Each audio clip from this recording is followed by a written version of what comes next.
నేను చెప్పదలుచుకుంది ఏంటంటే ముఖ్యంగా నేను మాట్లాడేది ఏది ఏ ప్రభుత్వాలని కానీ ఎవరిని కానీ ఇబ్బంది పెట్టడానికి అయితే కాదు. నాది ఎవరితో వ్యక్తిగత విభేదాలు ఎవరితో ఉండవు. నాకు ఉన్నదల్లా ఏదైనా పాలసీల్లో ఏమైనా ఇబ్బందులు ఉంటే వాటిని వేలెత్తి చూపించాల్సింది, దాని ఎలా తప్పులు ఉంటే వాటిని చూపించే బాధ్యత నా పైన ఉంది. ఒక పార్టీ స్థాపించినప్పుడు అంటే మనకి రాజకీయ నాయకులు కానీ పొలిటికల్ పార్టీస్ కానీ ఒక పాలసీ విధానంలో తప్పులు చేస్తే దాని పర్యవసానం ఎలా ఉంటుందంటే ఎప్పుడో పెద్ద మనుషుల ఒప్పందం అని చెప్పి తెలంగాణని ఆంధ్రప్రదేశ్ని కలిపినప్పుడు అది రకరకాలుగా ఉల్లంఘించారని చెప్పి అన్ని ఫాలోయింగ్ చీఫ్ మినిస్టర్స్ కానీ ప్రభుత్వాలు కానీ దాని ప్రభావం ఎవరి మీద తాకిందంటే అసలు ఏ సంబంధం లేని జనరేషన్ తాకింది.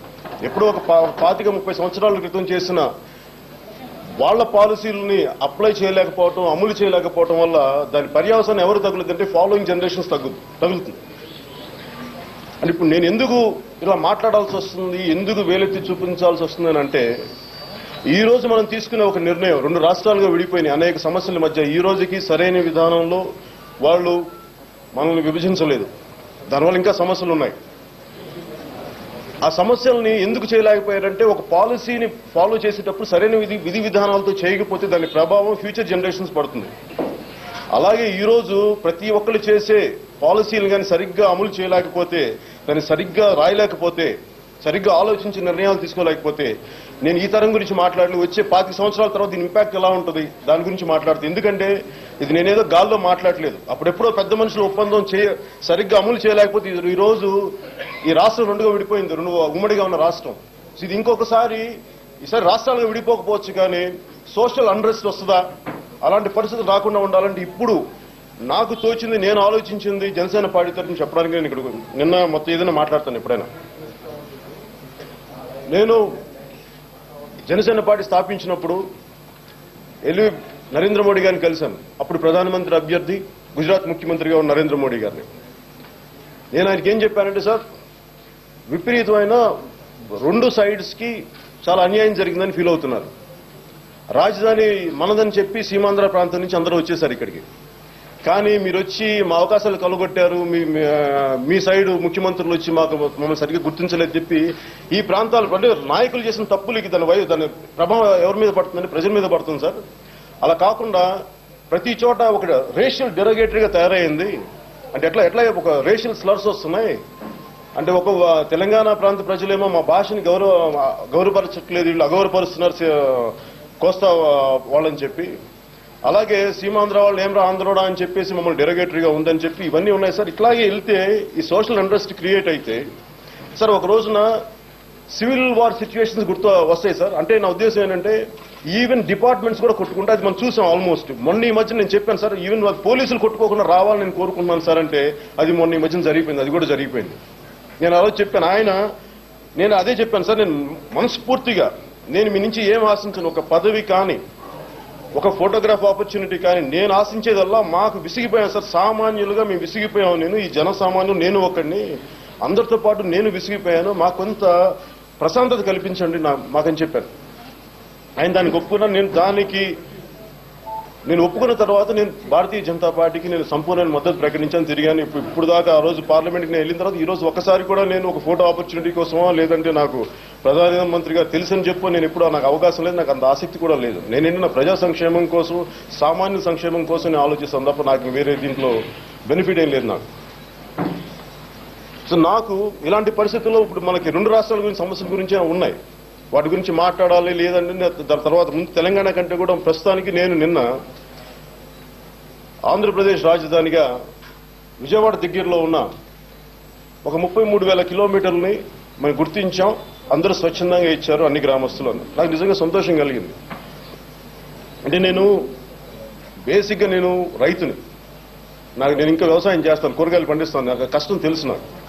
సో నాకు ఎంతో కాలం రైతు సంక్షేమం గురించి ఆలోచిస్తాను. ముఖ్యంగా గాంధీజీ గారు చెప్పింది గ్రామ స్వరాజ్యం కావాలని, అభివృద్ధిలో గ్రామాలని చంపేయకూడదు అని గాంధీ గారు చెప్పింది నాకు చాలా ప్రేరణ నాకు ఆ మాటలు. అందుకని మన గ్రామాలను చంపకూడదు. గ్రామాలు ఉండాలి, అభివృద్ధి కావాలి. దానికి ఎట్లాగా వయా మీడియాగా ఒక పద్ధతి విధి విధానాలు కరెక్ట్గా ఉండాలని నేను కోరుకుంటాను. సో రైతులందరూ తుళ్లూరు మండలం నుంచి, ఆంధ్రప్రదేశ్ రాజధాని కోసం తుళ్లూరు మండలం నుంచి స్వచ్ఛందంగా మొత్తం ఇచ్చేసారని చెప్పారు. ఏదో ఒక 2-3 గ్రామాలు తప్ప అని నాకు నిజంగా అనిపించింది. స్వచ్ఛందంగా ఇచ్చినప్పుడు నేను వెంటనే రియాక్ట్ అవ్వచ్చు కదా. వాళ్ళు సేకరిస్తున్నప్పుడు నీ విధి విధానాలు చెప్పాలి కదా, ఎలా ఉండాలి అంటే ఫస్ట్ నన్ను ఎవరు అడగలేదు.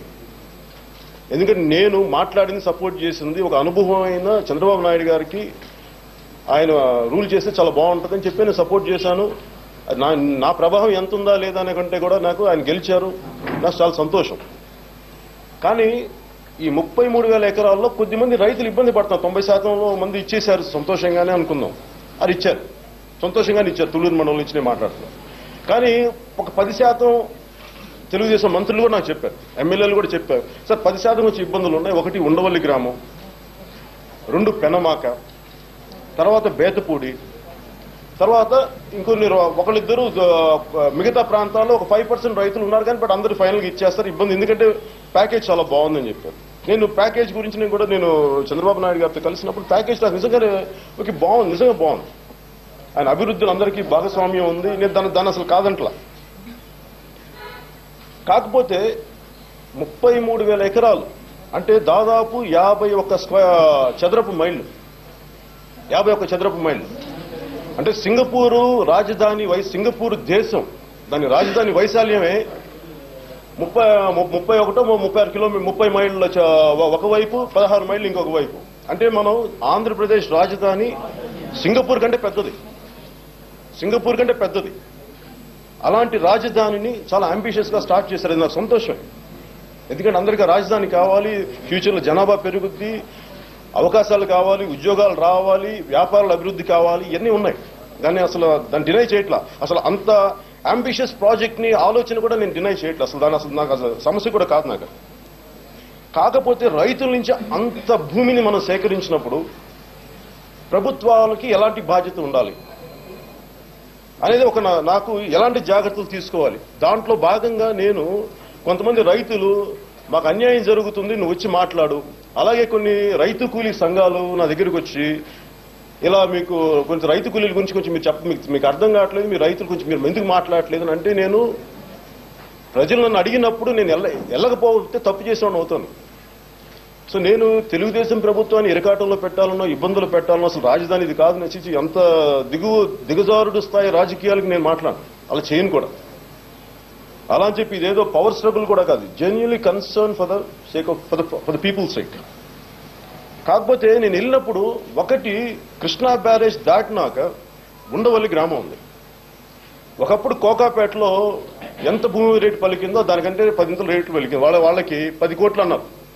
దాదాపు విజయవాడ దగ్గరలో ఉండవల్లి, కొంత విజయవాడ దగ్గరలో రాజధాని వస్తాను కానీ ఉండవల్లి గ్రామానికి, అది కరెక్ట్ కృష్ణా బ్యారేజ్కి యువతల వైపు ఆనుకొని ఉన్న గ్రామం, గుంటూరు జిల్లాకు సంబంధించి.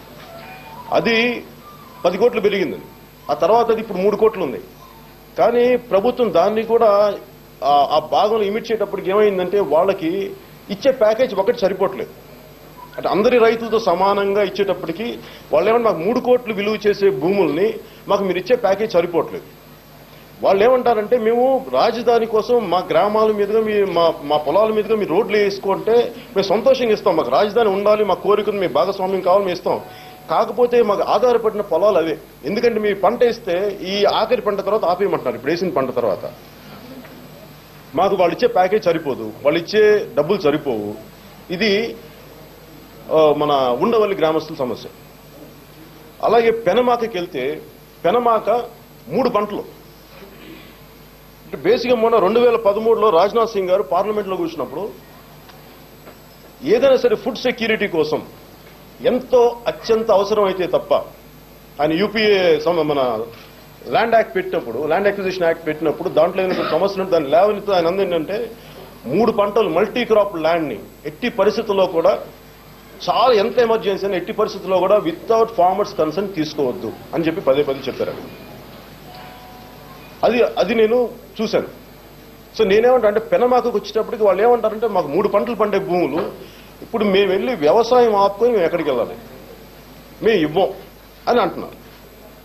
పోనీ ఇంకో చోటుకి వెళ్తే బేతపూడి గ్రామస్తులు, మనం ఏమనుకుంటా, బేతపూడి చిన్న గ్రామమే కదా, మొత్తం తిప్పి కొడితే మొత్తం వాళ్ళు అడిగేది అంతంటే 300 ఎకరాలు బేతపూడి గ్రామస్తుల సమస్య. వాళ్ళు ఏమంటారంటే ఇప్పటికి 3 సార్లు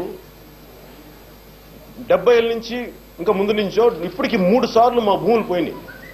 ఒకసారేమో ఇది ఒక ప్రాజెక్ట్ అని చెప్పేసి మాకు 5 ఎకరాలు ఉంటే 2 ఎకరాలు పోయినాయి, 2 ఎకరాలకు వచ్చాం, 3 ఎకరాలు తీసుకుంటే.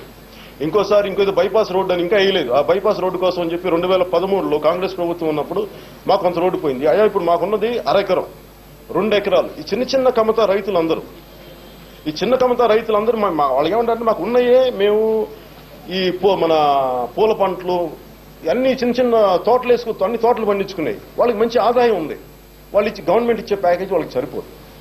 వాళ్ళే మేము ఇవ్వలేము, మాకు వద్దు, మేము ఇక్కడే ఉండిపోతాం, మమ్మల్ని దయచేసి మమ్మల్ని లాక్కెళ్ళొద్దు అని అంటాం, మమ్మల్ని బలవంతంగా నెట్టేయద్దు అంటాం. వాళ్ళు అనేది ఏంటంటే ఇది కొంచెం అంటే మానవతా దృష్టితోనే చెప్తున్నాను, ఇది ఎవరి మీద కాదు. కానీ వాళ్ళు అనేక మమ్మల్ని బెదిరిస్తున్నారు అది ఇది అంటే నేను చెప్పేది అలా ఎవరు బెదిరించరు. అంటే కావాలి అని ఒక టార్గెట్ కోసం చేస్తున్నప్పుడు నేనేమంటానంటే అందరినీ, ఇప్పుడు రాష్ట్రం విడిపోయింది, రాజధాని లేదు, కానీ అందరూ బాధపడతారు. నేనేమంటానంటే కొందరు ఏడుపు కూడా కొత్తగా ఏర్పడుతున్న రాజధాని మీద ఎందుకు, అది నాకు మొదటి ఆలోచన. పోనీ 33,000 ఎకరాలని సపోజ్ నేను వీళ్ళని కూడా నేను వీళ్ళకి మద్దతు పలకలేదు, నేను పోరాటం చేయను. ఒకవేళ పోరాటం చేస్తే ఓకే, నన్ను తీసుకెళ్లి జైల్లో పెడతారు, వీడు అభివృద్ధి నిరోధకుడు, వీడు తీసుకెళ్లి జైల్లో పెట్టండి, ఓకే. నేను సపోజ్ అది కూడా అనుకుందాం, ఒక సినారియో, ఒక పాసిబుల్ సినారియో. సో నా మాట ఓడిపోయింది, అలాగే గ్రామస్తులు తీసేసుకున్నారు రాజధాని కింద అనుకుందాం. సో దీనికి తుళ్లూరు గ్రామస్తులు వాళ్ళ కొంతమంది అక్కడ కాకుండా నాకు విడిగా హైదరాబాద్కి మెసేజ్ పంపించింది ఏంటంటే, మేము స్వచ్ఛందంగా ఇస్తున్నాం, దాంట్లో అన్ని పార్టీలను మేము స్వచ్ఛందంగా ఇస్తున్నాం, మాకు అభివృద్ధి చాలా బాగుంది, మాకు ఆయన ఇచ్చిన చంద్రబాబు గారు ఇచ్చిన పథకాలు చాలా బాగున్నాయి, ఆయన ఇంక్లూజివ్ గ్రో మాకు డెవలప్మెంట్ కనిపిస్తుంది. కాకపోతే మాకు భయం ఏంటంటే ఒకవేళ ఇచ్చిన తర్వాత అది ఖచ్చితంగా ఉంటుందా, మాకు ఆ గ్యారంటీస్ ఎట్లా సార్ మాకు తెలియట్లేదు, కొంచెం ఏదైనా మీరు అడ్రస్ చేస్తారా ఒకసారి చెప్పాను. నేను అన్నాను పర్సనల్గా వెళ్ళి నేను చంద్రబాబు నాయుడు గారు చెప్పడం కంటే కూడా పత్రికాముఖంగా చెప్పడం, ఎందుకంటే ఇది ప్రజలందరికీ తెలియాల్సిన విషయం, ఏదో ఇది నా వ్యక్తిగత విషయం కాదు, ఇది నాకేదో నా ప్రాజెక్ట్ సంబంధించింది కాదు. అంటే మనం 33,000 ఎకరాలు సపోజ్ సేకరించేశారు, మొత్తం వచ్చేసిందని చెప్పారు, అందరూ రాసి ఇచ్చేశారు, అంగీకారం తెలిపిన తర్వాత అది సింగపూర్ రాజధాని కంటే చాలా పెద్ద రాజధాని. అంటే సింగపూర్ నిర్మించడానికి కనీసం తక్కువ ఒక 20-25 సంవత్సరాలు పట్టింది. వాళ్ళు ప్రతిసారి ల్యాండ్ కావాలంటే సీని రిక్లైమ్ చేసుకుంటూ వెళ్తారు, సముద్రాన్ని పూడ్చుకుంటూ వెళ్తారు, అలా పెంచుకుంటూ వెళ్తారు. యాజ్ ఆన్ టుడే తెలుగుదేశం ప్రభుత్వం గుర్తించిన భూమి సింగపూర్ కంటే పెద్ద రాజధాని. ఇప్పుడు 33,000 చిల్లర ఎకరాలు కానీ పెట్టిన తర్వాత ఎంత ఫాస్ట్ గా మనం దీన్ని అభివృద్ధి చేయగలం ప్రాక్టికల్ గా చూద్దాం. ఇప్పుడు చంద్రబాబు నాయుడు గారు ఉన్నప్పుడే ఇక్కడ మాదాపూర్లో ఆయన అభివృద్ధి, హైదరాబాద్ ని సిటీ డెవలప్మెంటల్ ప్రాసెస్ లో ఈ రోజుకి ఆయన ఇచ్చిన భూముల్లో ఇంకా మిగిలి ఉంది, ఇంకా అభివృద్ధి, ఇంకా బిల్డింగ్లు ఏం కట్టలేదు, ఇంకా కొన్ని ఉన్నాయి అక్కడ. అలాగే చాలా అవకతవకలు కూడా ఉన్నాయి తర్వాత వచ్చిన రాజశేఖర రెడ్డి గారి ప్రభుత్వంలో వచ్చిన విధానాలు. సో ఇప్పుడు ప్రాక్టికల్ గా ఒక రాజధాని కట్టాలంటే కనీసం తక్కువలో తక్కువ ఒక జనరేషన్ పడద్దు, అంటే కనీసం ఒక 20 సంవత్సరాలు పడుతుంది, 20-25 సంవత్సరాలు పట్టి తీరుతుంది, దాంట్లో అనుమానం కూడా లేదు. ఎందుకంటే ఒకటి బేసిక్ గా మన విధి విధానాలు భారతదేశం, అంటే అక్కడ ఉన్నది సింగపూర్ అందరికీ, తెలంగాణ ముఖ్యమంత్రి గారి కానీ అటు ఆంధ్రప్రదేశ్ ప్రభుత్వానికి కానీ ప్రతి ఒక్కరికి సింగపూర్ తరహా రాజధాని లేదంటే మలేషియా తరహా రాజధాని కావాలంటే మంచిదే అది. కానీ అక్కడ ఉన్నది సింగపూర్ని ఉన్నది లీ క్వాన్ యూ, వెరీ కమిటెడ్ లీడర్షిప్. ఆయన సొంత స్నేహితుడిని కూడా ఆయన తప్పులు చేసి లంచగొండి చేసి ఆయన లోపల పెట్టిన వ్యక్తి, ఆయన సొంత చాలా మంది దగ్గర వాళ్ళని పోగొట్టుకున్నాడు ఆయన. అంటే ఆయన అంత ఖచ్చితమైన వ్యక్తి, కరప్షన్ ఎంకరేజ్ చేయలేదు. కానీ మనందరం గుర్తించాల్సింది there is immense political corruption in this country, immense political corruption, దాన్ని ఎవరు కాదనలేరు. అంటే ఇప్పటికి భూమి సేకరించిన తర్వాత ఇది ఖచ్చితంగా రైతులకే ఉపయోగపడుతుందా, ఒక రైతులకు ఉపయోగపడాలంటే ఎలాంటి జాగ్రత్తలు ఇస్తున్నాం. ఒక భూమిని ఎస్ఈజెడ్ పాలసీల ప్రకారం 2000 వీడు యూపీఏ 1 ప్రవేశపెట్టినప్పుడు ఎస్ఈజెడ్ పాలసీ ప్రకారం వాళ్ళకి గ్రోత్ ఇంజన్స్ ఎస్ఈజెడ్స్ ఇండియన్ అని చెప్పి స్టార్ట్ చేశారు. కానీ ఇంటెంట్ చాలా మంచిదే, చాలా మంచి సదుద్దేశమే. కానీ పాటించే వాళ్ళు దాన్ని నిజంగా పాటిస్తున్నారా? వాళ్ళు నిజంగా పాటించట్లేదు. ఏం చేస్తున్నారు? వాళ్ళకి ఇష్టం వచ్చిన వాళ్ళకి ఇచ్చుకున్నారు. నాకు నిజంగా బాధ కలిగింది ఫస్ట్ టైం పోలేపల్లి ఎస్సీసెట్ బాధితులు నా దగ్గరికి వచ్చారు. అప్పుడప్పుడు నేను ఇంకా రాజకీయాల్లో కూడా నేను లేను. నాకు తెలిసిన ఫ్రెండ్ ద్వారా నా దగ్గరికి వచ్చారు. ఏదైనా చేయమంటే నేను చిరంజీవి గారికి కూడా చెప్పాను, అన్నయ్య గారికి కూడా చెప్పాను, వెళ్ళారు. మేము వాళ్ళు నిజంగా న్యాయం చేయలేకపోయాను, కానీ జరిగిపోయింది. వాళ్ళు అనేది ఏంటంటే డెఫినెట్గా ఎస్సీసెట్ పాలసీల్లో బేసిక్గా మనకి అంటే ఎనీ ల్యాండ్ అక్విజిషన్ పాలసీలో సోషల్ ఇంపాక్ట్ అసెస్మెంట్, సామాజిక ప్రభావం అంచనా ఉంటుంది. అంటే ఒక రైతు తీసుకుని, నేను మొన్న ట్వీట్ కూడా ఏం చేశానంటే, మీరు రైతు ఆధారిత జీవనాన్ని చంపేయద్దు, వాళ్ళకి న్యాయం చేస్తే ఎలా చేసుకోవాలని నేను అడుగుతున్నాను. రైతు ఆధారిత జీవనాన్ని అంటే ఒక పొలం ఉంది అంటే కేవలం రైతులు ఒక్కలే కాదు, రైతు కూలీలు ఉన్నారు, దానికి సబ్సిడీ బోల్డ్ అంతమంది అనేక రకాలుగా లబ్ధి పొందుతుంటారు. ఇంకొకటి,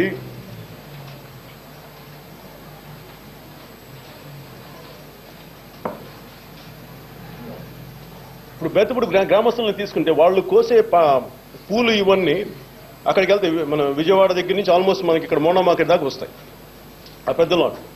సో చాలా మంది చిల్లర వ్యాపారాలు బతుకుతారు. ఇప్పుడు ప్రభుత్వం 33,000 ఎకరాలని మాకు ఇచ్చేసే మీరు పంట పండించొద్దు అంటే ఏమవుతుందంటే రైతు కూలీలు దెబ్బతింటారు. ఫస్ట్ మనందరికీ ప్రభుత్వం చేసింది ఏంటంటే రైతులకి చాలా మంచి ప్యాకేజ్ ఇచ్చారు. అసలు నేను దాన్ని కాదంట్లా, అసలు నేను దానికి మీద డిబేట్ కూడా లేదు. ఇష్టపడి ఇచ్చిన వాళ్ళకి అసలు నాకు సమస్య లేదు.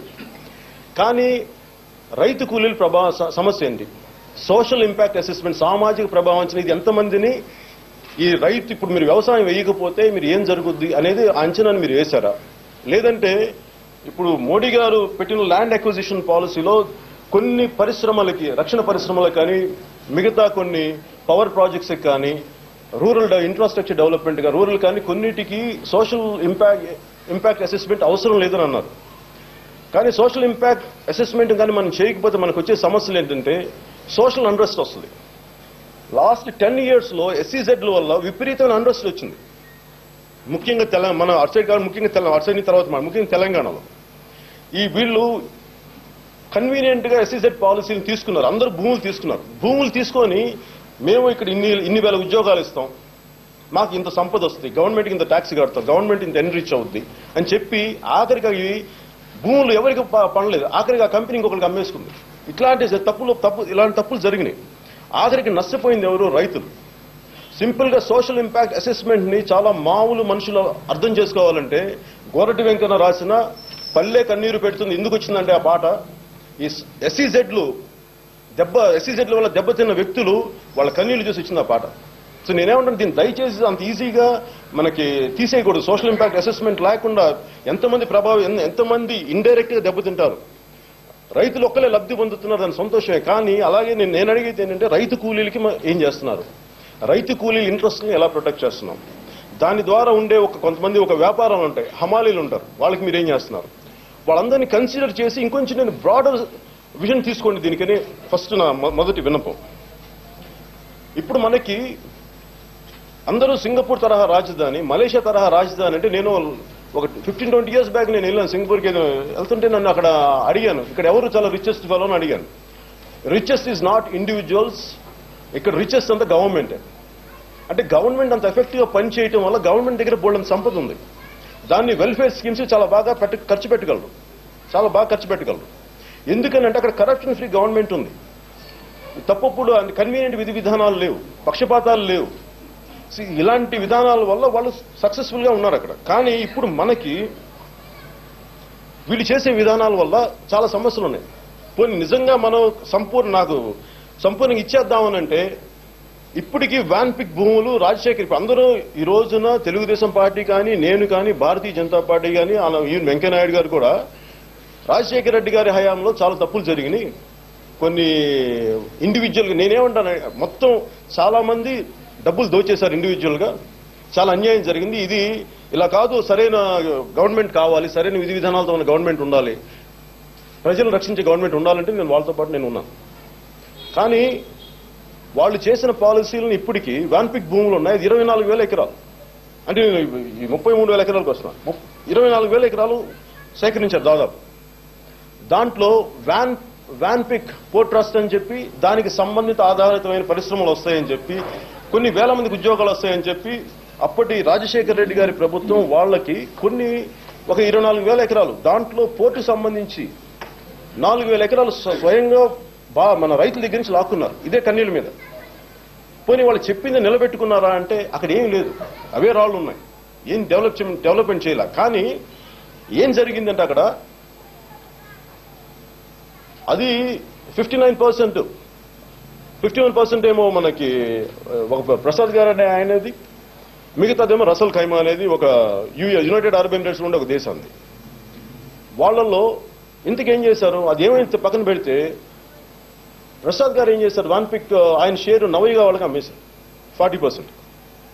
అంటే రైతుల దగ్గర నుంచి లాక్కుని అక్కడ ఏమీ అభివృద్ధి జరగలేదు, కానీ సర్టన్ దీనికోసం వాళ్ళకి అమ్మేశారు. అది నవయుగాకి వెళ్ళిపోయింది, నవయుగ గ్రూప్కి, which heads Krishnapatnam trust, Krishnapatnam port trust.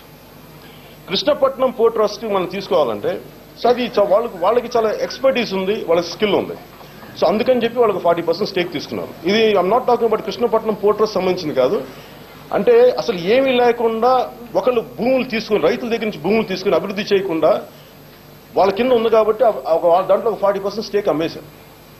అది కేపీటీసీ. అలా వెళ్ళిపోయిన తర్వాత అలాగే మేటాస్ అని ఉంది, ఇది మన సత్యం రామలింగరాజు గారు. అక్కడ కూడా కొన్ని మీకు ఇన్ని వేల కోట్లతో మీకు ప్రాజెక్ట్ పెడతాం అని వాళ్ళకి ఒక మచిలీపట్నం పోటీ ఇచ్చారు. ఆఖరికి రామలింగరాజు గారికి వచ్చేటప్పటికి ఆయన సమస్యల వల్ల అది కూడా ఆయన నవయుగ గ్రూప్ అమ్మేయాల్సి వచ్చింది. At the behest of YS Rajasekhara Reddy గారు అనుకోండి, లేట్ వైఎస్ రాజశేఖర రెడ్డి గారు. సో ఏమైపోయింది,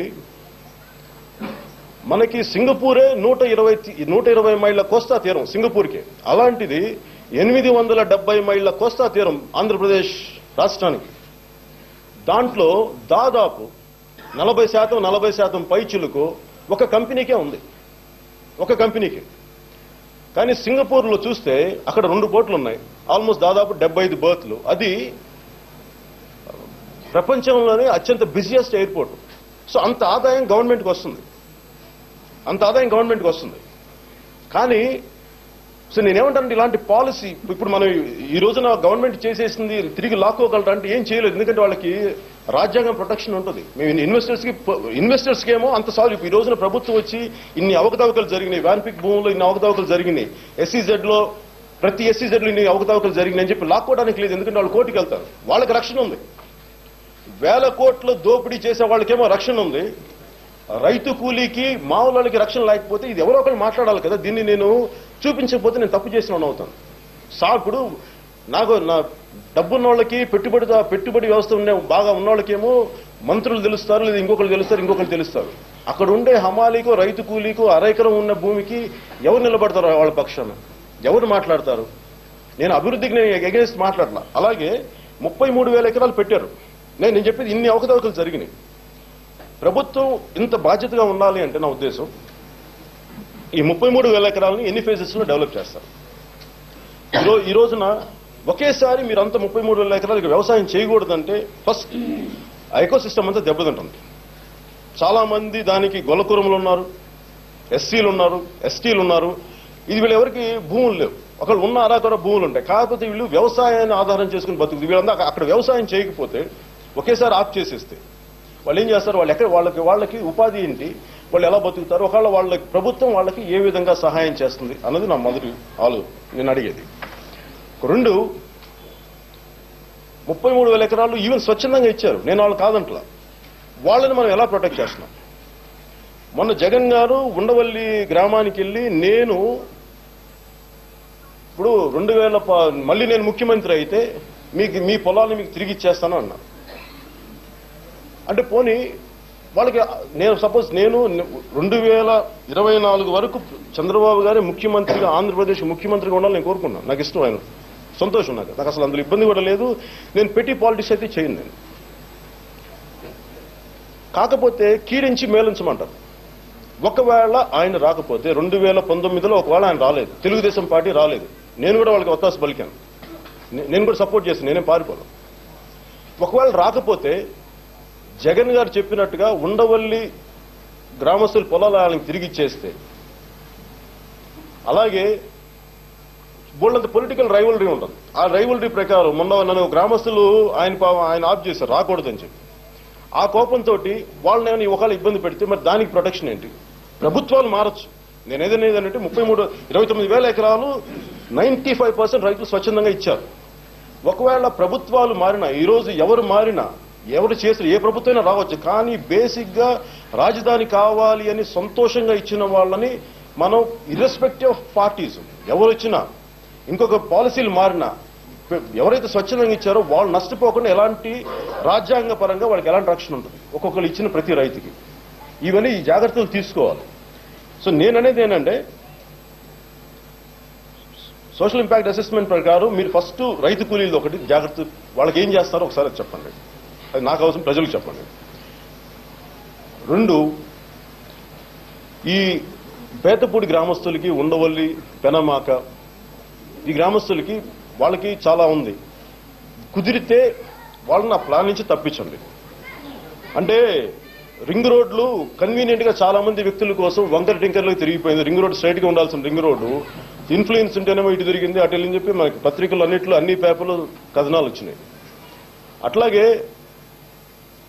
ఒక భూమి అంటే నేను అనేది ఆ రింగ్ రోడ్ లో అంటే భూమి వాళ్ళ రైతుల బాధ నాకు ఏమనిపించింది అంటే, భూములు కోల్పోతే మాకు వేరే విధానం లేదు. మీరు అర్జెంట్గా తీసుకెళ్లిపోయి మీరు ఎక్కడ బతకమంటే, పెనమాకాళ్ళు అనేది మమ్మల్ని బతకమంటే మాకు వేరేది ఏం తెలీదు. నా పిల్లలేమో చిన్న ఇంటర్మీడియట్ చదువుతుంది, నా కూతురు, నాకు 2 కూతుర్లు, నేను ఎలా పెళ్లిళ్ళు చేయాలి, మీరేమో వ్యవసాయం ఆపేయమంటారు, వెళ్ళిపోమంటారు, మీరు ఇచ్చే ఇదంటారు.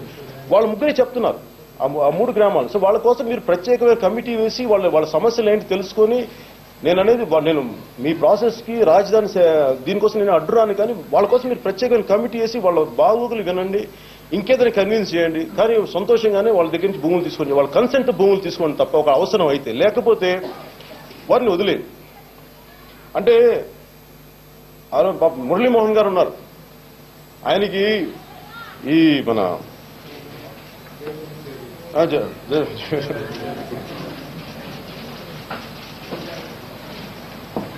ఔటర్ రింగ్ రోడ్ వేసేటప్పుడు ఆయన భూమి పోయింది. అది నా వ్యక్తిగతం తెలుసు, చాలా బాధ కలిగించే విషయం. ఇప్పుడు నాకేదైనా నష్టం జరిగితే నేను ఆర్థికంగా పనిచేస్తాను కాబట్టి నేను తట్టుకోగలను. మురళీమోహన్ గారు లాంటి వ్యక్తి ఒక భూమి పోతే తట్టుకోగలరు.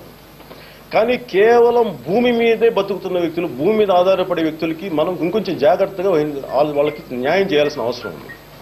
అదొకటి నేను గవర్నమెంట్ ప్రభుత్వాన్ని వినియోగించుకున్నాను, అంతమించింది. Thank you. ఏమున్నాయి? ల్యాండ్ పూలింగ్ కంప్లీట్ అయిన తర్వాత తెల్లవారి మీ పర్యటన ప్రారంభించారు. అప్పుడు దాకా ఎందుకు స్పందించారు? నేను అనేది ఏంటంటే కాన్స్పిరసీ ఏదైనా ఉందా? టీడీపీ గవర్నమెంట్ కావాలని పవన్ ఇందులో పెట్టి ఇట్లా వ్యాన్పిక్ లాంటి భూములను లేకపోతే వాళ్ళ మీద కంప్లైంట్ చేయడానికి అదే ఉపయోగించుకుంటున్నారు. ఒకటి చెప్పిన, ఇప్పుడు మీరు వ్యాన్పిక్ భూములు అంటున్నారు. ఇప్పుడు కృష్ణపట్నం పోర్ట్ ఉంది, ఇది కర్ణాటక లోకాయుక్త, ఐ థింక్ గణేష్ హెగ్డే గారు అనుకుంటా, హెడెడ్ బై శ్రీ గణేష్ హెగ్డే. ఆయన ఏం చెప్పారంటే, మోర్ దెన్ అక్కడ గాలి జనార్దన్ రెడ్డి గారు అయన్ వర్త్ తీసుకున్న అక్రమ గనుల కేసులో 1,17,00,000 చిల్లర టన్నులు కృష్ణపట్నం పోర్ట్ ట్రస్ట్ నుంచే ఉంది. అది సిబిఐ స్కానర్లో. సో నాకు దీంట్లో ఇంకేముంది, నేను కొత్తగా చేయాల్సింది ఏముందన్న, ఒకరు మీరు నిజంగా మీరు స్కామ్ అనుకుంటే.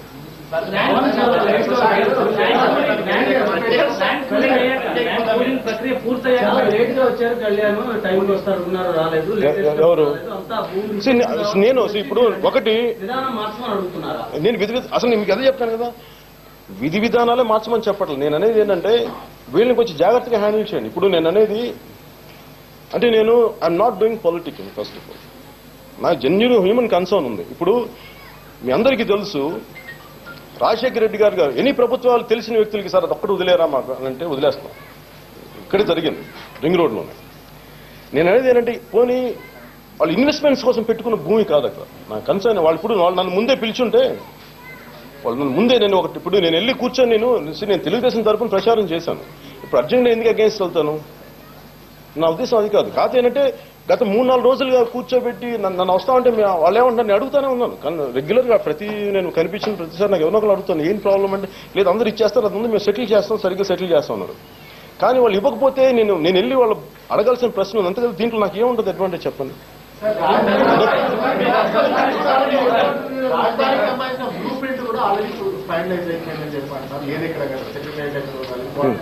అసలు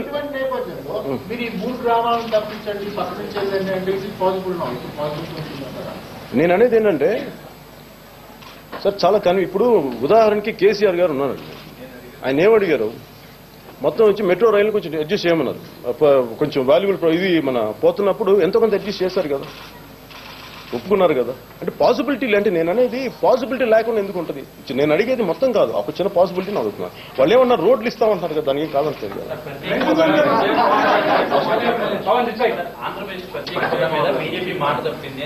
ఎవరెవరు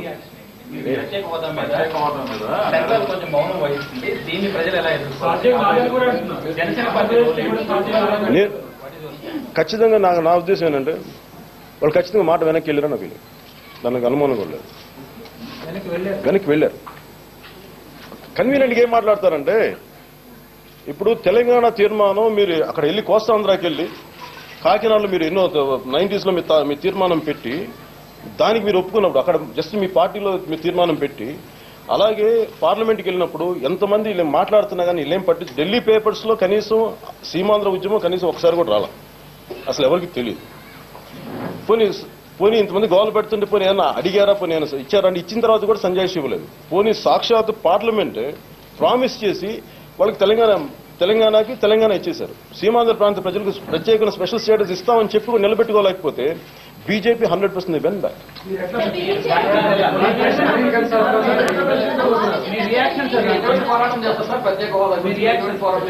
ప్రత్యేక హోదా అంటే నేను అనేది ఏంటంటే నేను ఇప్పుడు కూర్చోబెట్టి ఉద్యమాలతోటో నిరసనలతోటో రాష్ట్రం లాస్ట్ 10 సంవత్సరాలకు విసిగిపోయాను. నేను ప్రతి ఎంపీని నేను అడుగుతున్నాను. నేను ఎంపీని ఎందుకు మాట్లాడుతున్నానంటే వాళ్ళు ప్రెషర్ పెట్టాలి. ఇప్పుడు నేను వెళ్ళి మాట్లాడటానికి నేను నిన్న కూడా దీంట్లో అన్నాను, నాకు ఇస్తారా నాకు అపాయింట్మెంట్? నాకు ఎందుకంటే నాకు ఏ విధంగా రాజ్యాంగపరమైన నేను పదవుల్లో లేను, నేను కొన్ని ఆయన ప్రచారం చేశాను. ఇప్పుడు నేను వెళ్తే కనీసం నన్ను రానిస్తారా? నేను వెళ్ళి అడిగితే అసలు ఇస్తారా? ఎందుకంటే నేను అడిగే ప్రశ్నలు కొంచెం సార్ ప్రత్యేక హోదా ఎప్పుడు ఇస్తారని అంటాను. ఒకవేళ వాళ్ళ దగ్గర సమాధానం లేకపోతే ఖచ్చితంగా నన్ను అవాయిడ్ చేస్తాను. వాళ్ళ దగ్గర సమాధానం ఉన్న రోజున భారతీయ జనతా పార్టీ ప్రభుత్వం నాయకులను పిలుస్తారని నేను అనుకున్నాను. వాళ్ళు పిలిచేవారు. ఎందుకంటే ఇది ఎన్నిసార్లు ఢిల్లీకి వెళ్లి తెలుగు వాళ్ళ ఆత్మగౌరవాన్ని తాకట్టు పెడతాం, ఎన్నిసార్లు అయ్యా బాబు అని అంటాం.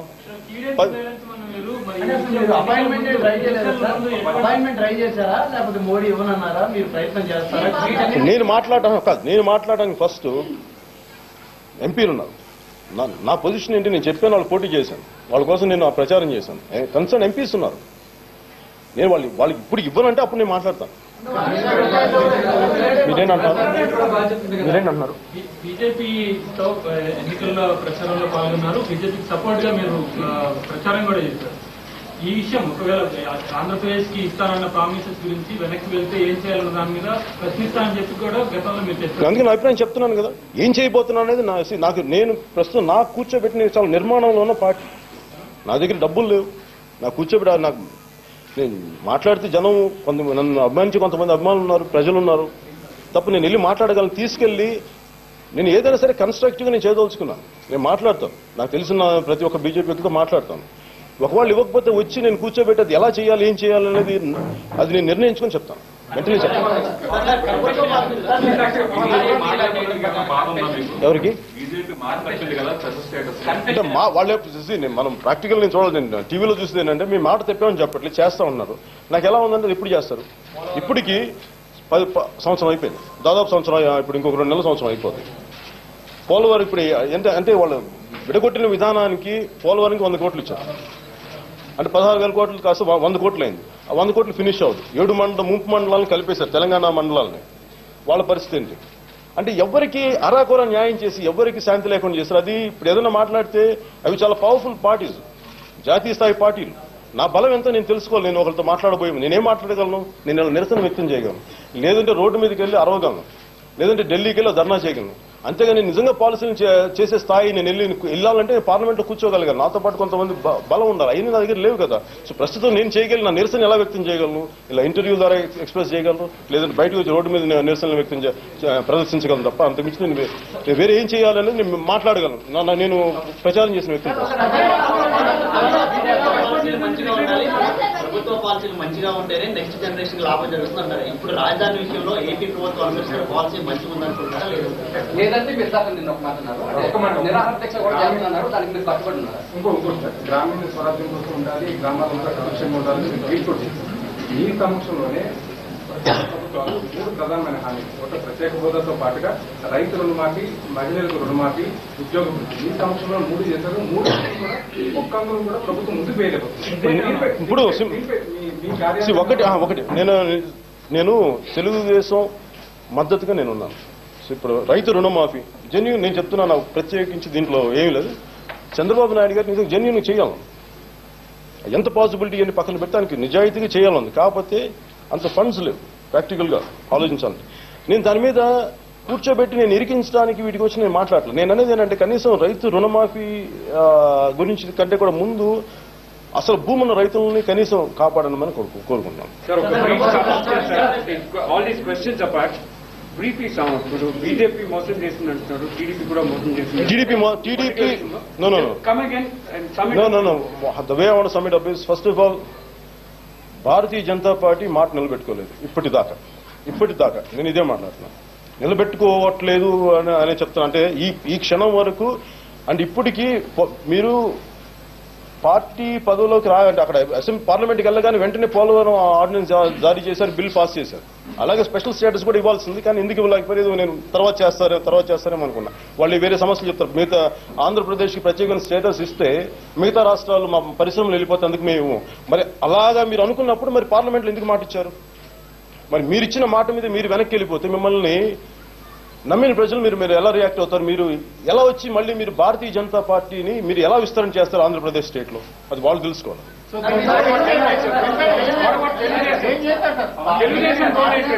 దేంట్లో నేను అనేది ఏంటంటే తెలుగుదేశం పార్టీ అంటే వాళ్ళు ఎంపీలు ఉన్నారు. ఎంపీలు ఖచ్చితంగా వాళ్ళు పోరాటం చేయాలి. వాళ్ళు పార్లమెంట్ లో వాళ్ళు మాట్లాడాలి, 10 మందిని కలవాలి. ఎందుకు మీరు ఇవ్వట్లేదు స్పెషల్ స్టేటస్? ఎవరు తెలుగుదేశం ఫెయిల్యూర్ నేను మాట్లాడలేదు. నేను అనేది వాళ్ళు పోరాటం చేయాలి. తెలంగాణని కొద్ది మంది 2 ఎంపీలు కూడా వెళ్ళి పోరాటం చేశారు. అలాంటిది స్పెషల్ స్టేటస్ కోసం ఉన్న పార్టీలకు అతీతంగా మన వైకాపా కానీ అలాగే మన తెలుగుదేశం కానీ అక్కడ వెళ్ళి ఖచ్చితంగా గళం వినిపించాలి, అక్కడ గొంతు వినిపించాలి. అంతేగాని కూర్చొని ఇప్పుడు ఇంతమంది తెలంగాణ నాయకులు అంత పోరాటం చేసినప్పుడు గెలిచిన ఎంపీలు కూడా మీరు మాట్లాడకుండా ప్రధానమంత్రి గారితో మీరు వినవించుకోండి, వెళ్ళి మాట్లాడండి. అంతేగాని మీరు పోరాటం చేయకుండా ఇస్తాం అంటే ఆ సర్దిపుచ్చే మాటలు విని విసిగిపోయింది.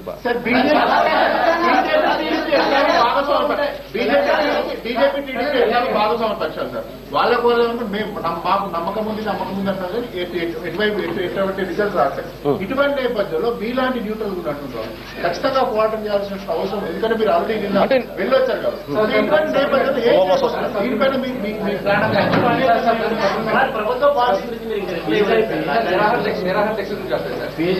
రాజ్నాథ్ సింగ్ లాంటి వాడు గతంలో భూసేకరణ చట్టాన్ని వ్యతిరేకించినటువంటి వ్యక్తులే ఇవాళ బీజేపీ సర్కార్ భూసేకరణ చట్టాన్ని ప్రవేశపెడుతుంది. ఇక్కడేమో ఏపీ ప్రభుత్వం కూడా భూసేకరణ చట్టం అంటే ఇక్కడ తేడా 95% రైతులు స్వచ్ఛందంగా ఇచ్చారు. రైతులు స్వచ్ఛందంగా ఇచ్చినప్పుడు దానికి నాకు సమస్య ఉంది. అది అవసరం ఉందా లేదు, నేను వాళ్ళ అంబిషియస్ ప్లాన్స్ నేను కాదంటా. నేను అనేది ఏంటంటే మీరు ఫేసెస్ లెక్కన మీరు ఎలా ప్రొటెక్ట్ చేస్తారని అడుగుతున్నాను. అది వాళ్ళు వస్తారు కదా, నేను ఒక్క రోజు అవ్వదు కదా.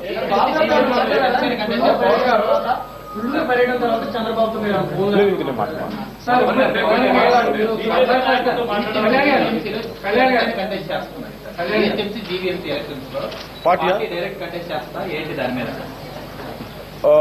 జిహెచ్ఎంసీ ఇంకా నేను దాని గురించి నిర్ణయం తీసుకోవాలి. ఖచ్చితంగా ఈ లోపల ఎలాంటి ఎన్నికలు వచ్చినా పోటీ చేయాలని అనుకుంటాను. ఈ లోపల అంటే ఇక్కడ పాసిబిలిటీ ఉంటే తెలంగాణ, ఎందుకంటే చాలా మంది మా మంత్రులు పార్టీలు మారారు కాబట్టి ఏదైనా పాసిబిలిటీ ఉంటే ఇది నేను ఎందుకంటే నాకు అనుభవం కోసం గెలుస్తానని కూడా కాదు, అది కూడా చేయొచ్చు కూడా పాసిబిలిటీ ఉంటుంది. Not sure.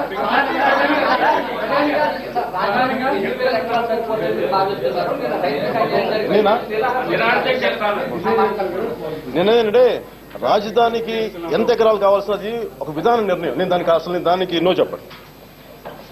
నేను అనేది అంటే ఓన్లీ ఫేజెస్ లెక్కన. ఇప్పుడు మీకు ఫస్ట్ ఫేజ్ 5-6 ఫేజ్లు ఉంటాయి కదా. మీరు 33,000 ఎకరాలు మొదట మేము ముందు పెడితేగా ఇందాక మీరు చెప్పినట్టుగా సెక్రటరియట్ ప్లాన్ చేస్తున్నాం. సెక్రటరియట్ ప్లాన్ చేస్తున్నప్పుడు నా ఉద్దేశం ఏంటంటే ఆ మిగతా పొలాలని పంట పొలాలను ఆపుతాడు. మీరు అలౌ చేయండి, లెట్ దెమ్ గ్రో. ఈ ఎక్కడైతే మీరు డెవలప్ చేస్తున్నారో మీరు అక్కడ ఆప్ చేయండి పంట పొలం, మీరు అక్కడ పంటలు వేయడం. నెక్స్ట్ లెవెల్ మీరు సెకండ్ ఫేజ్ డెవలప్ చేస్తున్నప్పుడు అక్కడ ఆప్ చేయండి. అంతేగాని అసలు టోటల్ వ్యవసాయం వద్దంటేనేమో అసలు మీకు ఒకేసారి ఇంపాసిబుల్ టు ఒకే రోజు రాత్రి రాజధాని లేపలేం కదా. అందుకని ఏంటంటే రైతు కూలీల్ని మిగతా సామాజిక వర్గాలను దృష్టిలో పెట్టుకుని ఏది ఆ ఫేజెస్ లెక్కనే తీసుకోండి, ఇంక్లూడింగ్ 23,000 మిగతా స్వచ్ఛంగా ఇచ్చిన రైతుల పొలాల్లో కూడా వాళ్ళు దున్నుకొనివ్వండి. మీరు ఏ ఫేజ్ లో మీరు డెవలప్ చేస్తున్నారో ఆ ఫేజ్ ఒక్కటే మీరు వ్యవసాయాన్ని మీరు ఆప్ చేయండి, మిగతా చోట్ల అనుమతించండి కోరుతున్నాను.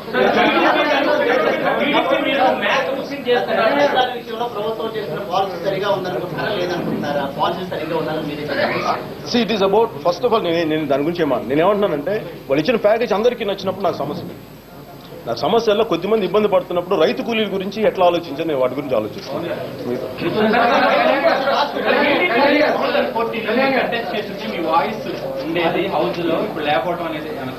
బికాజ్ నేను వచ్చింది నాకు నిజంగా పవర్ మీద ఆసక్తి లేదు.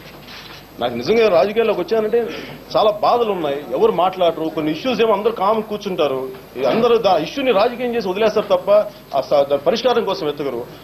దాంట్లో నుంచి ఇచ్చిన బాధతో నేను పాలిటిక్స్ లోకి వచ్చాను తప్ప, అలాగే నేను ప్రజారాజ్యం పార్టీలో ఉన్నప్పుడు నేను నిజంగా నేను ఒక ఎంపీఓ ఎమ్మెల్యే కావాలనుకుంటే నాకు అది నా చేతిలో పని, నాకు అది ఇష్యూ కూడా కాదు. కాకపోతే ఏంటంటే అది మా అన్నయ్య చిరంజీవి గారు ఉండాలి, ఆయన నడిపించాలి పార్టీ తప్ప మేము కుటుంబంగా మేము వెన్నెముక పక్కన నిలబడాల్సిన విధానం ఉంది తప్ప నేను వెళ్ళి కూర్చొని నేను పార్లమెంట్ లో కూర్చొని నాకు అలాంటి ఇంట్రెస్ట్ లేదు. అసలు అలాంటి ఇంట్రెస్ట్ లేదు. మేము ఇప్పుడు ఈ పరిస్థితి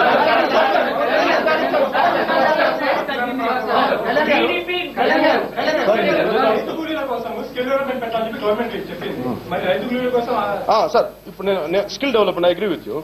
రైతు కూలీల కోసం స్కిల్ డెవలప్మెంట్ అనేది ఇప్పుడు అర్జెంట్ గా నేను ఒక పని చేస్తా ఉంటాను, నేను పని చేస్తున్నప్పుడు సడన్ నువ్వు ఈ పని కాదు నువ్వు వేరే పని అంటే నాకు టైం పడుతుంది కదా, కొంచెం కాలం పడి. నేను ఇది కూడా అన్నాను నిన్న పెనమాకులు బేతపూడిలో వాళ్ళు ఏమన్నారంటే మా రైతు కూలీలు వచ్చారు నా దగ్గరికి, మమ్మల్ని అర్జెంటుగా స్కిల్ డెవలప్మెంట్ అంటారు, మా అమ్మాయికి ఉద్యోగం ఇస్తారంటే అమ్మాయి ఉండదేమో అసలు నాకు ఉద్యోగం వేరే ఆ స్కిల్ కాదు ఇంకో స్కిల్ అంటే ఎట్లాగానే మనం పారిశ్రామిక విధానం ఎలా ఉండాలంటే కూలీలను తయారు చేసేది కాదు, వాళ్ళ కోసం వర్కర్ స్టాఫ్ కాదు, they should be creative.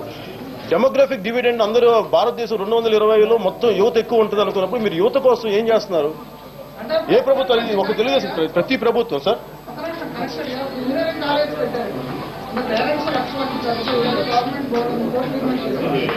Engineering graduate లో చాలా మందికి స్కిల్స్ లేవు, ఎంప్లాయబుల్ స్కిల్స్ లేవు పక్కన చెప్పుకుంటున్నాను. అంటే అట్లాంటి పరిస్థితుల్లో రైతు కూలి నేను కూడా మనం వెళ్ళి చూసి వచ్చాను. వాళ్ళు రోజు ఏంటంటే రోజుకు 100-300 సంపాదిస్తున్నారు కూరగాయలు పండించుకోవడం. అంటే వీళ్ళ స్కిల్స్ ఆల్రెడీ వాళ్ళ స్కిల్స్ ఉంది, అంటే కూరగాయలు పండించే స్కిల్స్ అవన్నీ ఉన్నాయి. ఆ స్కిల్స్ నుంచి రిప్లేస్ చేయడానికి గవర్నమెంట్ అంటే ఏ గవర్నమెంట్ అయినా సరే ఇంజనీరింగ్ కాలేజ్ పెట్టి వాళ్ళ స్కిల్స్ లేనా తయారు చేస్తుంది. అట్లాంటి వాళ్ళ స్కిల్స్ డెవలప్ చేస్తామంటే ఎట్లా నమ్ముతారు? అండ్ ప్రాబ్లం ఏంటంటే సార్ రైతులు స్వచ్ఛందంగా ఇచ్చారు భూములు అని చెప్తున్నారు కదా, వాళ్ళ డాక్యుమెంటేషన్ పరిశీలిస్తే వాళ్ళతో తీసుకుంటే మొత్తం అన్సైడ్. ఎందుకంటే వాళ్ళ వ్యవసాయం అని ఐఏఎస్ ఆఫీసర్ ఏం చెప్తారు సార్, వీళ్ళకి కనీసం బైబ్యాక్ బాండ్స్ అని ఇస్తే ₹1,00,000 వడ్డీ ఆ బైబ్యాక్ బాండ్స్ ₹1,00,000 కన్నా అవుతుందని గ్యారంటీగా అందించాలంటే వ్యవసాయమైనా ఒక ఐఏఎస్ ఆఫీసర్. ఇందాక డాక్యుమెంటేషన్ ఒకసారి మీరు పరిశీలిస్తే వాళ్ళంతా మధ్య పెట్టి అంటే బలంతో చేయడం అంటే కొద్దిగా తింటే కదా, మొదలుపెట్టి కూడా కాదు.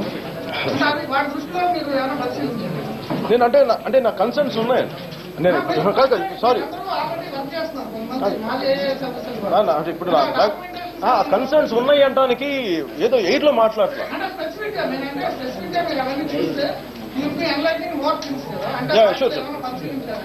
అంటే నాకు ఇంకా రాలేదు, టైం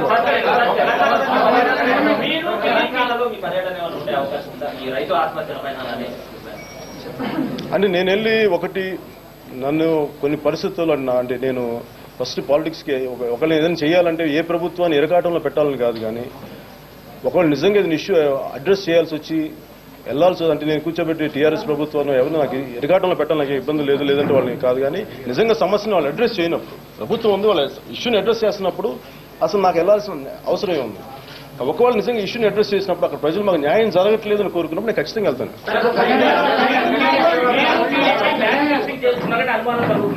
ఎందుకంటే నిన్న కేబినెట్ లో ఒక డెసిషన్ తీసుకున్నారు. ఎవరండి? కలెక్టర్లకు ఈ ఎస్సీజెడ్ లో ఎవరైనా వర్క్ స్టార్ట్ చేయకపోతే తీసుకునే అధికారం కలెక్టర్లకు డైరెక్ట్ ఇచ్చేశారు. అంటే ఇంతకుముందు కోర్టుకి వెళ్ళాలి ఎటువంటి ఇప్పుడు కలెక్టర్ అక్కడ పని జరగకపోతే డైరెక్ట్ గా హ్యాండ్ ఓవర్ చేసుకునే అధికారం ఇచ్చారు. వాళ్ళు ఇచ్చిన తర్వాత వెంటనే మీరు ప్రెస్ మీట్ పెట్టి గతంలో ఇచ్చిన భూములు ఇప్పుడు వరకు తీసుకోలేదు ఉదాహరణకి అంటే SEZ is a general policy. SEZ is about a general policy. ఇది ఒక్కటి కాదు, ఇది 2010 నుంచి మనం అప్పటి నుంచి ఉన్న సమస్యలు, లాస్ట్ 10 సంవత్సరాలు ఉన్న సమస్యలు. మ్యాచ్ ఫిక్షన్ నాకేంటి అటువంటి చెప్పండి. నేను అన్ని రిసీవ్ వచ్చిన నాకేం సమస్య చెప్పండి. నాకేంటి నేను పదవిలో ఉన్నానా, నేను అధికారంలో ఉన్నానా? వెళ్ళి నాకు అన్ని సెక్యూరిటీ కూడా ఉండదండి. నాకు సెక్యూరిటీ కూడా ఉండదండి. కాదు సార్, నాకు కాదు కోయిన్సిడెన్స్ ఉంటాయి ఒకసారి. నాకు వెళ్ళాను, మీరు అన్నారు నాకు అడ్వాంటేజ్ ఏ విధంగా అడ్వాంటేజ్ మీరు చెప్పండి. నాకు మీరు జస్ట్ అనేసరి నాకు ఒక అడ్వాంటేజ్ చెప్పండి. నాకు ఇలా మాట్లాడటం వల్ల అంటే ప్రజలకి న్యాయం జరగడంలో కోయిన్సిడెన్స్ అంటారా? నిజంగా మీకు వాళ్ళు బలయ్యారు SEZ వల్ల, ఫార్మర్స్ ఇవి కోల్పోయినాయి. అవి తిరిగి మీరు ఏ ఇంటెండెడ్ పర్పస్ మీరు వాడినప్పుడు తిరిగి తీసుకోవడం తప్పే. సడన్ గా వాళ్ళు డెసిషన్ తీసుకోవడం కూడా నిన్న మేబీ నేను అది వాళ్ళు ఎప్పటి నుంచి అనుకున్నారు, నిన్న ఎందుకు పెట్టారు నాకు తెలిసిపోయింది. నాకేం సడన్ గా తెలిసినప్పుడు నేను అంత పర్యటనలో ఉన్నా, నాకు ఎలా తెలుస్తుంది? నేను అంటుంది నేను 8,000 ఎకరాలు చాలు అని నేను అంటలా. నేనేంటంటే ఒక అంబిషియస్ ప్లాన్, గవర్నమెంట్ విధానం, నేను ఆ విధానాన్ని నేను ప్రశ్నించను. నేనేమనేదంటే ఒకేసారి 29-30 ఎకరాల్లో బిల్డింగ్ కట్టడం కుదరదు. అందుకని అంటే నేను ఉదాహరణ చెప్తానంటే రాజధాని ఎంత ఉన్నారంటే వీళ్ళు పుత్రజయ 8,000 ఎకరాలు ఉంటుంది. నేను ఏ కాంటెక్స్ నేను అన్నానంటే ఒకవేళ ఫేజ్ వైజ్ డెవలప్ చేసుకున్నప్పుడు ముందు 8,000 ఎకరాలు తక్కువ ఎకరాలు కన్ఫైన్ చేసి అలా పెంచుకుంటూ వెళ్తారని ఆ ఉద్దేశం, ఆ కాంటెక్స్ ఉన్నాను. నిర్మాణంలో చండీగఢ్ లాంటి కొత్త రాజధాని నిర్మాణంలో పాలు పంచుకున్న కొంతమంది IAS అధికారులు ఇదంతా పెద్ద భూకుంభకోణం, ఇదంతా పెద్ద పార్సు, దీని వెనక చాలా అక్రమాలు ఉన్నాయి. కొంతమంది రైతుల్ని రింగిగా ఏర్పరిచి కొంతమంది కాంట్రాక్టులు పెట్టుబడిదారులు కూడా ప్రవేశించారు. దీని వెనక చాలా అక్రమాలు జరుగుతున్న ఒక రకమైన అభిప్రాయం వచ్చింది. వాళ్ళ ఇంటర్వ్యూలు కూడా పెద్ద ఎత్తున ఇచ్చారు. అవును, అంటే చండీగఢ్ కూడా చాలా అంశాలు దీనికి రిలేటెడ్ బట్టి మీరు భూములకు సంబంధించి చాలా విషయాలు మాట్లాడుతున్నప్పుడు 1996 నుంచి కూడా జరిగిన భూ కేటాయింపులపై కానీ ING భారత్ లాంటి ఒక పెద్ద ఎత్తున భూకుంభకోణం జరిగింది. ₹1,00,000 విలువ చేసే భూమిని ₹1,00,000కి కేవలం ₹5,000 కూడా ఇచ్చిన ఉదాహరణ ఉన్నాయి. ఈ రెండు అంశాలు మీరు ఒకటి భూముల విషయంలో ఇంత పెద్ద ఎత్తున భూములు తీసుకోవడం, ఇది పెద్ద భూ కుంభకోణం అని చెప్పి ఒక వాదన. రెండు 1996 నుంచి జరిగిన భూ కేటాయింపులపై కూడా మీరు మాట్లాడుకుంటున్నారు. నాకేంటంటే ఖచ్చితంగా దీని గురించి నేను ఒక్కడే మాట్లాడితే నా ఒక్కటి గొంతు సరిపోదు. నేను నా వైపు నుంచి మాట్లాడతాను. లోక్సత్తా జయప్రకాష్ నారాయణ గారు, ఆయనకి ఇలాంటి అభ్యుదయ భావాలున్న వ్యక్తి. ఆయన కూడా ఇన్ని SEZ ఆంధ్రప్రదేశ్ ముఖ్యంగా మన రాష్ట్రం వరకు తీసుకుంటే ఆంధ్రప్రదేశ్ అటు తెలంగాణ కానీ ఇటు కానీ ఆంధ్రప్రదేశ్ తెలంగాణ వరకు ఎన్ని SEZలు ఇచ్చారు, ఎలాంటి ఏ పర్పస్కి ఇచ్చారు, వాళ్ళు ఎంత అవుట్పుట్ ఉంది, ఎంత ఆదాయం వచ్చింది ప్రభుత్వానికి, అది అన్ని పార్టీలు చేయాలి. లోక్సత్తా జయప్రకాష్ నారాయణ గారు ఆయన ఒక ఇంటలెక్చువల్ ఆయన, సో ఆయన చేయాలి ఆయన తరఫున. అలాగే CPM ఇంతమంది నాయకులు అంటే నేను అందరితో కలిసి పనిచేయడానికి నేను సిద్ధమే సార్.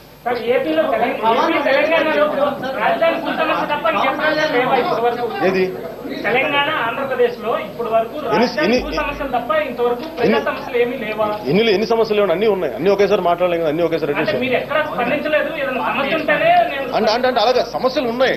కాకపోతే ఏంటంటే నాకు పరిధి ఉంటుంది కదా, నా బ్యాండ్ విడ్త్ చాలా లిమిటెడ్ అండి. నాకు కూర్చోబెట్టి నాకు ఇలాంటి ఏదో అక్కడ ధర్నా చేయనట్టు గబుకుని నాకు కూర్చోబెట్టి ఇంకా నాకు అంత పార్టీ కార్యవర్గం లేదు. నేను వెళ్లాల్సినంత పెద్ద సమస్యలు కాదు అవి. అట్లా నేను కూడా మాట్లాడలేదు. నాకు పరిధులు ఉన్నాయి, నా పరిమితులు ఉన్నాయి. నాకు వేరే నేను అన్ని చేసుకుంటూ నేను ఉండాలి ఇక్కడ. నా సమస్య నేను చెప్పిన పార్టీ నన్ను విస్తరించడానికి నేను రెడీగా ఉన్నాను ఈ క్షణం. కాకపోతే వచ్చే వాళ్ళకి నేను కూర్చోబెట్టి ఒకసారి నేను మాట్లాడే కరెక్ట్గా నేను ఎవరితో పని చేయబోతున్నానో ఆ వ్యక్తులు నాకు కావాలి. అందరూ వచ్చేసి మళ్ళీ నాకు ఇంటెంట్, నాకు గోల్ ఉంది, అది నాకు నిర్వీర్యం అవ్వకూడదని ఒక జాగ్రత్త కూడా ఉంది. ఆ జాగ్రత్తతో నేను కొంచెం మెల్లిగా వెళ్తున్నాను.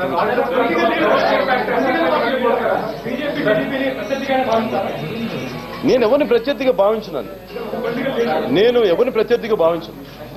ఎవరు ఏ పార్టీ కూడా ఏది ఆ విధి విధానాల వల్ల మనకు వచ్చే ఒక ఆలోచన విధానం తేడా తప్ప నేను ఎవరిని ప్రత్యర్థిగా నేను అనుకోను. కన్ఫ్యూజన్ అనిపిస్తుంది. మీరు ఒకసారి టీడీపీ బీజేపీని టిల్టుడు ఎక్కడి వరకు కూడా నేను నమ్ముతున్నా, నాకు ఒక్క సెకండ్ నమ్ముతున్నా నేను అంటారు. మరోవైపు 4 గ్రామాలని మినహాయించండి, రైతులకు ఏదో న్యాయం చేయండి అంటారు. ఒకవైపు ఖచ్చితంగా నిలబడితే రైతుల పక్షాన్ని నిలబడి ఒకటే స్టాండ్ తీసుకొని ఆ 4 గ్రామాలు తప్పిస్తారా వాళ్ళ పక్షాన్ని ఏం పోరాటం చేస్తారనేది క్లియర్ కట్ చెప్పాలి. లేదు మీతో మీరు అనేది ఒప్పుకున్న రైతుల గురించి సమస్య 95% ఒప్పుకునే రైతుల గురించి నేను మాట్లాడతాను చెప్తున్నాను కదా.